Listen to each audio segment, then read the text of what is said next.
आज की कहानी माँ बेटी की कहानी है। एक समय की बात है, एक रीना नाम की लड़की अपने माता पिता के साथ रहती थी। वह अपने माता पिता की इकलौती बेटी थी। उसके माता पिता उससे बहुत प्यार करते थे, इसलिए वह जो भी मांगती थी उसे लाकर देते हैं। उसके पिता इतने ज़्यादा पैसे नहीं कमा पाते थे, लेकिन फिर भी वह अपनी बेटी की हर इच्छा पूरी करते थे। एक दिन रीना ने अपने पापा से कहा कि पापा, मेरी चप्पल पुरानी हो गई है, क्या आप मेरे लिए नई चप्पल लाओगे?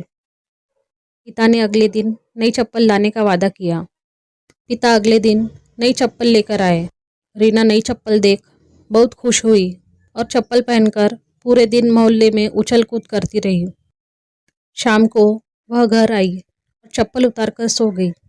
अगली सुबह रीना वह चप्पल नहीं पहनती है और अपनी पुरानी चप्पल पहनकर खेलने चली जाती है।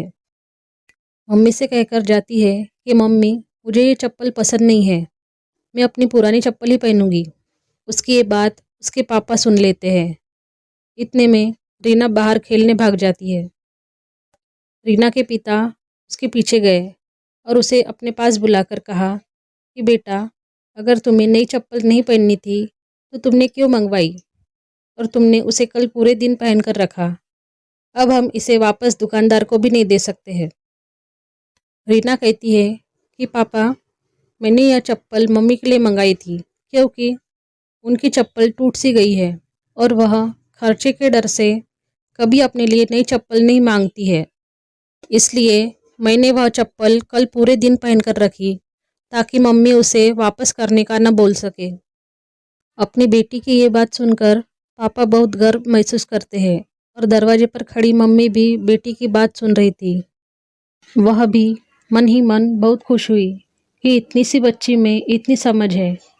दोनों माता पिता एक दूसरे के सामने देखकर मुस्कुराते हैं और बेटी को प्यार करने लगते हैं। सीख, हमेशा अपने माता पिता की मजबूरी को समझना चाहिए।